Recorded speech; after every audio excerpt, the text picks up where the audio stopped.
మొన్న ఒక వీడియోలో నేను చెప్పడం జరిగింది. జడ శ్రావణ్ కుమార్ జై భీమరావు భారత్ పార్టీ వ్యవస్థాపక అధ్యక్షులు వారు ఒక పిలుపిచ్చారు. మొత్తం ఆంధ్రప్రదేశ్ లో ఉన్న అన్ని పోలీస్ స్టేషన్లలో నా మీద ఒక కంప్లైంట్ ఆయనే తయారు చేసి, మీరందరూ ప్రతి పోలీస్ స్టేషన్ లో ఈ కంప్లైంట్ ఇవ్వండి, కొన్ని వేల ఎఫ్ఐఆర్ లో మనం కట్టాలి, పోలీస్ స్టేషన్ లో కట్టకపోతే ఎస్పీ దగ్గరికి వెళ్ళండి, అయినా కట్టకపోతే మేజిస్ట్రేట్ దగ్గరికి వెళ్ళండి, అప్పుడు నా దగ్గరికి రండి, నేను ఒక బుద్ధి ఒక గుణపాఠం చెప్పాలనుకుంటున్నానని ఆయన చెప్పడం జరిగింది. ఆయన నాకు బుద్ధి చెప్పడం సరే, మరి ఆయనకి బుద్ధి ఉందా లేదా అనేది నాకు తెలియదు. ఎందుకంటే సుప్రీంకోర్టు ఎప్పుడో చెప్పింది, ఒకే ఇష్యూ మీద ఒక ఎఫ్ఐఆర్ తప్ప వందల కొద్ది or number of FIRs cannot be there అని చెప్పి చాలా స్పష్టంగా చెప్పడం జరిగింది. అయినప్పటికీ ఒక కుట్రపూరితంగా ఒక కంప్లైంట్ ని ప్రిస్క్రైబ్ చేసి రాష్ట్రం అంతా అదే కంప్లైంట్ ఇవ్వాలి అని చెప్పి మతాల మధ్య లేని వైషమ్యాల్ని, కులాల మధ్య లేని వైషమ్యాన్ని, కేవలం నేను రాజ్యాంగాన్ని అనుసరించండి, మీరు మార్చడానికి చేసే ప్రయత్నం వలన తప్పు లేదు, కానీ ఆ రాజ్యాంగాన్ని మార్చే వరకు అనుసరించవలసిన బాధ్యత మన మీద ఉంది అని చెప్పి రాజ్యాంగం మీద గౌరవంతో, చట్టం మీద గౌరవంతో నేను 4 మాటలు మంచి మాటలు చెప్తే విద్వేషాలు సృష్టించడానికి నేను చేశానని మాట్లాడుతూ కల్పితంగా విద్వేషాలు బారు సృష్టించడానికి ప్రయత్నం చేస్తున్నట్టుగా ఆ సింగిల్ కంప్లైంట్ ని అందరూని ఇవ్వమంటం ద్వారా చాలా స్పష్టంగా అర్థమైంది. ఇదే కుట్రని నేను విశదీకరిస్తూ టీజీపీ గారికి లేఖ ద్వారా తెలియజేశాను. ఇలా సంఘంలో కులాల మధ్యన, మతాల మధ్యన, మరి సుప్రీంకోర్టు తీర్పులకు వ్యతిరేకంగా మాట్లాడుతూ, రాజ్యాంగానికి వ్యతిరేకంగా మాట్లాడుతూ ఇలా చేయటం సమాజంలో లేనిపోని కుంపట్లు రాజేయటానికి దోహదపడుతుంది అంటూ నేను చాలా స్పష్టంగా డీజీపీ గారికి, సుప్రీంకోర్టు ఏదైతే చింతాడ ఆనంద్ ఇష్యూలో తీర్పిచ్చిందో ఆ తర్వాత బాపట్ల కలెక్టర్ అతని సర్టిఫికెట్ రద్దు చేశాడు, అవన్నీ కూడా పొందుపరిచి మరి ఈ చట్టాన్ని ఫాలో అవ్వండి, ఈ రాజ్యాంగంలోని ఈ 341 అధికరణాన్ని ఫాలో అవ్వండి, సుప్రీంకోర్టు తీర్పుని అర్థం చేసుకోండి అని స్పష్టంగా చెప్తే దానికి ఈ రకంగా వక్రీకరిస్తున్నారని చెప్పి నేను, ఎందుకంటే నన్ను నా రాజ్యాంగబద్ధ పదవిలో ఉంటూ ఇలా మాట్లాడాడు అని చెప్పి వక్రీకరించినందువల్ల నేను యాజ్ ఎ డిప్యూటీ స్పీకరే ఒక కంప్లైంట్ నిన్న పంపించడం జరిగింది. అది నేను నిన్న సోషల్ మీడియాలో కూడా రిలీజ్ చేశాను. జస్ట్ ఊరికే చూపెట్టండి, లేఖ పంపించాం, తప్పకుండా చర్యలు ఉంటాయని అనుకుంటున్నా. ఇంకొక విషయం, దళిత సోదరులకి నా బాధ్యతగా మళ్ళీ చెప్పాలి అని చెప్పి అనుకుంటున్నది ఏమిటంటే, నిన్న భీమవరంలో ఒక సుమారు 1000 మంది కుర్చీలలో ఆశీలైన వారితో, ఇంకొక 1000 ఖాళీ కుర్చీలతో ఒక భారీ, అర్థమైందా, ఖాళీ కుర్చీలతో ఒక భారీ బహిరంగ సభ అని చెప్పుకుంటున్నట్టు, అదే భారీయా కాదా అనేది అది ఎవరి కొలమానం వాళ్ళది. 500 మంది వస్తారనుకుంటే 1000 మంది వచ్చారనుకోండి అది భారీ, మరి 50,000 మంది వస్తారనుకుంటే మరి 1000 మంది వస్తే మరి దాన్ని ఏమనుకుంటారు. ఏదైనప్పటికీ ఒక సభ జరిగింది. ఆ సభలో ఒక మాజీ ఐపీఎస్ ఆఫీసర్, గతంలో సిఐడి చీఫ్గా అతను పనిచేసినప్పుడట 4,000 ఎస్సీ ఎస్టీ కేసుల్లో నేను ఛార్జ్షీట్ని వేయించాను అని మాట్లాడటం జరిగింది. చాలా మాట్లాడాడు, అవి కొంత అప్రస్తుతం. అయినా ఇంపార్టెంట్ ఇష్యూని వరకు నేను మాట్లాడవలసిన బాధ్యత ఉంది. సిబిసిఐడికి ఎస్సీ అట్రాసిటీ కేసెస్కి ఎటువంటి సంబంధం లేదు.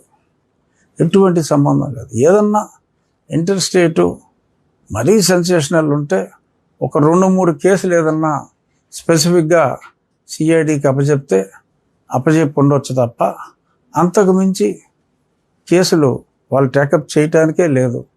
మరి 4,000 కేసుల్లో, ఎస్సీ కేసుల్లో నేను ఛార్జ్షీట్ వేయించాను అని చెప్పి ఈ వ్యక్తి ఇంత బరి తెగించి మాట్లాడటం అనేది ఇంకా చాలా టూ మచ్ అది. సో దాన్ని బట్టి అవన్నీ ఫాల్స్ కేసెస్.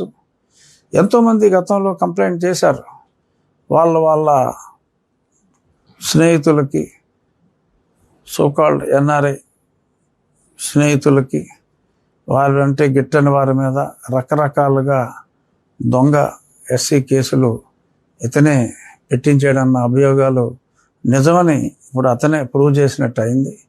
ఇప్పటికైనా ప్రభుత్వం మేల్కొని, నా కస్టోడియల్ టార్చర్ కేసులో నేను చెప్పా, ముఖ్యమంత్రి గారు ఎన్నో సమావేశాల్లో చెప్పారు కస్టోడియల్ టార్చర్ జరిగిందని. మరి అప్పుడు అతనే ఉన్నాడు, 164 స్టేట్మెంట్స్ అయినాయి, ఇతని పాత్ర క్లియర్గా స్పష్టంగా అర్థమైంది. అయినప్పటికీ మరి ఆ సంబంధిత అధికారులు ఏదో ఒకసారి 2 గంటలు 3 గంటలు మాట్లాడారు, తర్వాత మళ్ళీ మాట్లాడిన దాఖలాలు అయితే కనిపించట్లా. ఇప్పుడు అతనికి సంబంధం లేని ఇష్యూలో 4000 ఛార్జ్షీట్లు పెట్టించానని చెప్పి ఇంతగా బరి తెగించి ఒక అధికారి ఇలా మాట్లాడుతూ ఉంటే మరి గుడ్లు అప్పగించి చూడటం, I don't think it comes under good governance. So ఇది డెఫినెట్గా ప్రభుత్వం దృష్టికి ఈ పర్టికులర్ స్టేట్మెంట్ అనేది వాళ్ళు తీసుకొని దీని మీద ఎంక్వైరీ, కండక్ట్ అన్ ఎంక్వైరీ.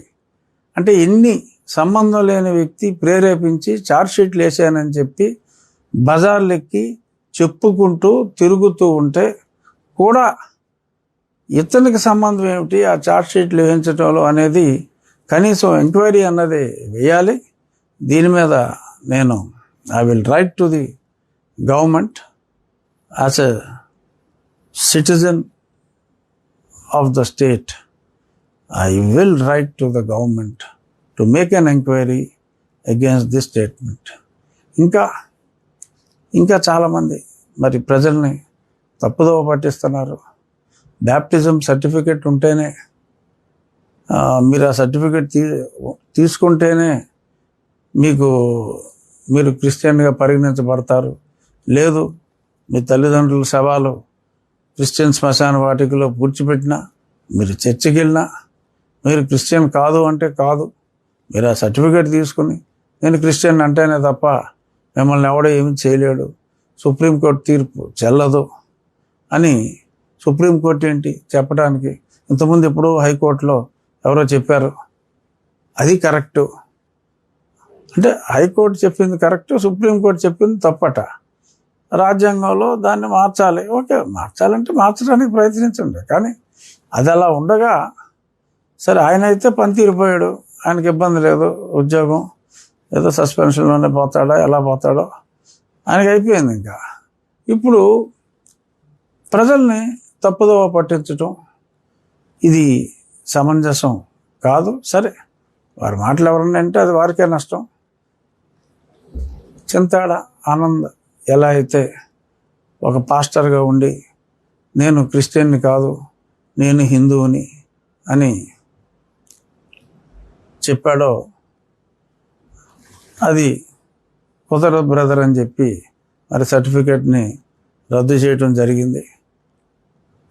ఇంత స్పష్టంగా కనపడుతూ ఉన్నా మొన్న సుప్రీంకోర్టులో చాలా స్పష్టంగా ఎస్సీ సర్టిఫికేట్ తీసుకున్నప్పటికీ whoever professes Christianity immediately they lose the status అని అంత స్పష్టంగా చెప్పినా మేము సుప్రీం తీర్పుని పట్టించుకోమని చెప్పి ఇలాగా ఎవడో చదువుకోని వ్యక్తి, చదువు రాని వ్యక్తి ఏదో మాట్లాడాడంటే, ఇప్పుడు జాన్ మార్క్స్ అంట అందరినీ ఢిల్లీ నుంచి వచ్చాడంటే, న్యూ ఢిల్లీ నుంచి వచ్చారు అని చెప్పి మాట్లాడారు. న్యూ ఢిల్లీ నుంచి. సరే, అయితే మరి ఆయన వచ్చి ఇంకా వాళ్ళని వేసేయాలి, వీళ్ళని వేసేయాలి, వాళ్ళని చంపేస్తాం, వీళ్ళని చంపేస్తాం అన్నట్టుగా పిచ్చి పిచ్చిగా మాట్లాడాడు. మరి మంచి ప్రభుత్వం అని చెప్పి అలా పిచ్చి పిచ్చిగా హింసను ప్రేరేపిస్తూ మాట్లాడిన వాళ్ళని వదిలేస్తారా? మరి వాళ్ళ మీద ఏమన్నా చర్యలు తీసుకుంటారా? డెఫినెట్గా నా వంతు బాధ్యతగా ఇలాగా ఉన్మాదంతో మాట్లాడే వాళ్ళ దృష్టి definitely I will bring it to the knowledge of the government. చూద్దాం ప్రభుత్వం వాళ్ళ మీద చర్యలు తీసుకుంటుందా తీసుకోదా అనేది అది ప్రభుత్వం విచక్షణకే మనం వదిలేయాలి. ఇంతలా బరితెగించి చట్టాన్ని వక్రీకరించి మాట్లాడుతూ తనకు లేని అధికార పరిధిలో 4,000 కేసులు నేను ఛార్జ్షీట్ వేయించానని చెప్పి బరితెగించి మాట్లాడే వాళ్ళ మీద ఆయన లేపేస్తాను ఈయన లేపేస్తానని చెప్పి వాగే వదరబోతుల మీద తప్పకుండా చర్యలు తీసుకోవాలి అని చెప్పి ఈ ప్రభుత్వానికి ఒక బాధ్యత గల పదవిలో ఉన్న వ్యక్తిగా నేను తెలియచేస్తున్నా. ఇక ముగించే ముందు మళ్ళా నేను స్పష్టంగా చెప్తున్నా, నేను క్రైస్తవులకు వ్యతిరేకం కాదు, దళితులకు వ్యతిరేకం కాదు, అన్ని మతాల్ని గౌరవించేవాడిని, హిందూ మతాన్ని అమితంగా ప్రేమించేవాడిని. ఇది నేను మరొక్కసారి స్పష్టంగా తెలియజేస్తూ, ఉడతూపులకి నేను భయపడేవాడిని కాదు. నా ధర్మాన్ని రక్షించుకోవటానికి నా హిందూ ధర్మం మీద దాడి జరిగితే నిజాలు ధైర్యంగా రాజకీయాలకు అతీతంగా మాట్లాడటానికి నేను ఎప్పుడూ సంసిద్ధంగానే ఉన్నాను. రాజకీయం చేయటానికి అంటే హిందూ ధర్మంలోకి రాజకీయాలకి సంబంధం లేదు. అన్య మతాలని గౌరవించు, నీ మతాన్ని నీ ధర్మాన్ని నువ్వు ప్రేమించు, అనుసరించు అన్నంతవరకే నేను చెప్తున్నా. I'm ready to take any unwanted criticism if you still want to make despite my clarification. ఎవరు అర్థం తీసుకున్నట్టు ఇప్పుడు చెప్పిన దాన్ని రకరకాలుగా ఒక్కొక్క ఛానల్ ఒక్కో రకంగా మాట్లాడుతున్నారు. అది వారి విచక్షణకే నేను వదిలేస్తున్నా.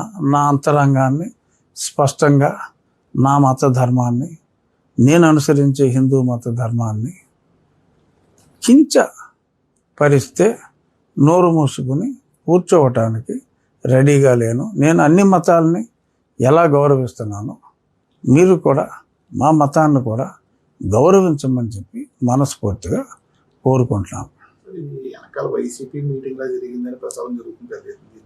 ఇది ఓపెన్గానే యువజన శ్రామిక రైతు కాంగ్రెస్ పార్టీ మీటింగ్ ఇది. ఎందుకంటే ఐపీఎస్ అధికారి ఏమన్నాడు, ఇండైరెక్ట్గా గతంలో జరిగిన కారంచేడు ఇన్సిడెంటు ఫలానా పార్టీ వాళ్ళు చేశారన్న సంగతి పార్టీ పేరు చెప్పకుండా వాళ్ళతోనే కలిసి తిరుగుతారా? జగన్మోహన్ రెడ్డి దళితవాడ ప్రతి దళితవాడిని ఒక పంచాయతీ చేస్తానని చెప్పి మనకు మాట ఇచ్చాడు.